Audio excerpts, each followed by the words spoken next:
यदि आपके घर में आपकी कन्या है, पुत्री है, तो उसमें कोई पुत्र और पुत्री में भेदभाव ना करें,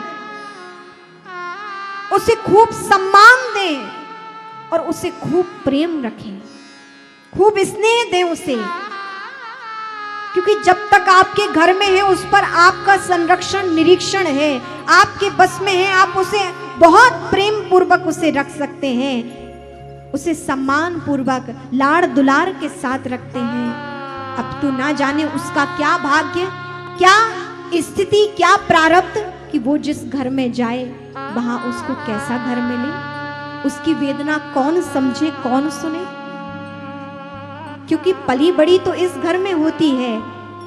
उसके प्रत्येक क्रिया का भान उनके माता पिता परिवारी जन को होता है कि मेरी पुत्री को ये प्रिय है, ये अप्रिय है, और वैसा ही परिवारी जन करते हैं जैसे उसकी संतान को प्रिय लगता है। लेकिन जब वो दूसरे घर में जाती है, एक क्षण में जिस घर में इतना लंबा जीवन व्यतीत किया है, बचपन पूरा गया है, उसको एक पल में त्याग कर एक अन्य दूसरे घर जिससे अपरिचित है उसको अपना लेती है। इतना त्याग करती है एक कन्या।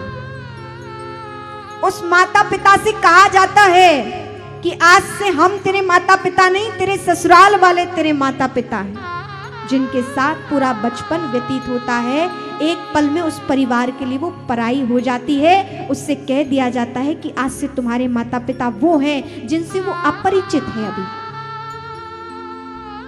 तो बहुत त्याग करती है एक कन्या, इसलिए वो आपके घर में आई है तो आपके सम्मान की अधिकारी है, आपके लाड़ दुलार की अधिकारी है।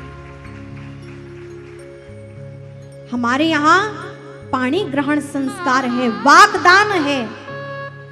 ये कन्या दान की वस्तु नहीं है, क्रय विक्रय की वस्तु नहीं है।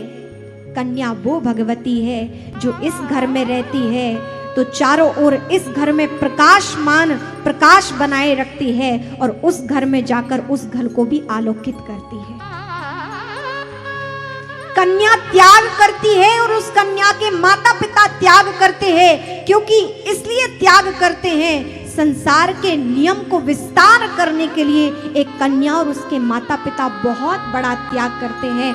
आपके जिसके घर में कन्या बहू बनकर जाती है, उसके घर के वंश की वृद्धि के लिए, उसके घर के पितरों के तारण के लिए एक माता पिता अपनी कन्या को आपके घर में भेजते हैं, आपके ऊपर उपकार करते हैं कि आपके पितरों का तरण तारण हो सके। क्योंकि पुरुष अकेले कुछ नहीं कर सकता, भगवान भी शक्ति के साथ मिलकर इस संसार का पालन पोषण करते हैं।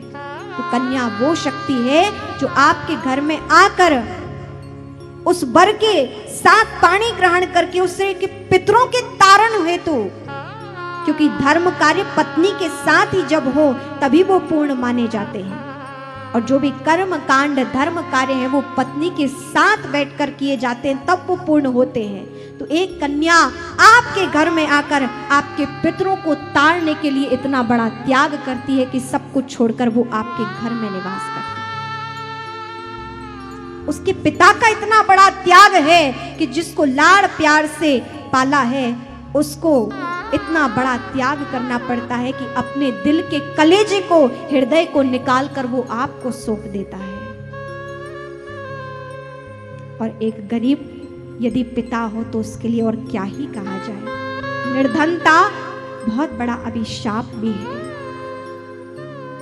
कुछ ना भी हो तो भी बहुत कुछ करके वो पिता अपनी कन्या का कन्यादान करते हैं, पाणी ग्रहण संस्कार कराते हैं, विवाह महोत्सव मनाते हैं। और कुछ लोग तो जाकर ये कह देते हैं, अरे वहां सब्जी अच्छी नहीं बनी थी, ये अच्छा नहीं बना था, मीन मेघ निकालते रहते हैं। बड़े सोच समझ के इस वाणी का प्रयोग करना चाहिए, अपने व्यवहार को समाज में प्रदर्शित करना चाहिए। अरे वो गरीब पिता जब साल भर नॉन रोटी खाकर रहता है तब वो अपनी पुत्री के विवाह में आपको पनीर की सब्जी खिलाता है। जब साल भर तक वो नमक रोटी खाता है पैसे एकत्रित करता है, थोड़ा थोड़ा करके बचाता है कि मैं अपनी कन्या का विवाह करूंगा तो लोगों को भोज करा सकूं, और आप जाकर यदि उसमें मीन मेघ निकाल कर आते हैं तो आप उसके त्याग का, उसकी तपस्या का अपमान कर रहे हैं। इसलिए बहुत सोच समझकर हम अपनी वाणी का प्रयोग करें। आज का बहिरंग समाज, आज की चमक धमक हमारे पे नियंत्रण नहीं रखती है, और जो मन में आता है वो हम कह के चले जाते हैं। आप गंभीरता समझें, ये विवाह वैसा आयोजन नहीं है कि आप वहां आनंद मनोरंजन के चले गए, जीव के स्वाद के लिए चले गए। अरे ये तो एक धर्म कार्य है, ये धर्म अनुष्ठान है, जहां कन्या लक्ष्मी के स्वरूप में होकर वर भगवान विष्णु का स्वरूप धारण करके उसका पाणी ग्रहण, वहां दिव्य संस्कार होता है। ये हमारी सनातनी परंपरा है। बहुत दिव्य वैज्ञानिक रूप से भी प्रमाणिकता है और आध्यात्मिक तरह से भी इसका प्रमाणिकता है। और 16 संस्कारों में से एक दिव्य संस्कार है पाणी ग्रहण संस्कार। इसीलिए आपके घर में यदि कन्या है तो उसको खूब प्रेम दें, ना जाने उसको फिर कहीं प्रेम मिले या ना मिले, प्रारब्ध की बात है। कोई गलती भी हो जाए तो प्रेम पूर्वक उसे आप समझाने का प्रयास करें। कन्या का भी कर्तव्य है कि आप जिस घर में गए हैं तो अब आप उस घर की बहू हैं। और आजकल की जो नव विवाहित कन्याएं हैं वो कहती हैं कि अरे हमारे घर में ऐसा नहीं होता था, तो ये बात भी गलत है। अब आप इस घर में आ गए हैं, ये परंपरा आपकी परंपरा है, इसलिए आप भी शालीनता पूर्वक अपने ससुराल में रहें, उन्हें अपना माता पिता मानकर, परिवार को अपना मानकर रहें।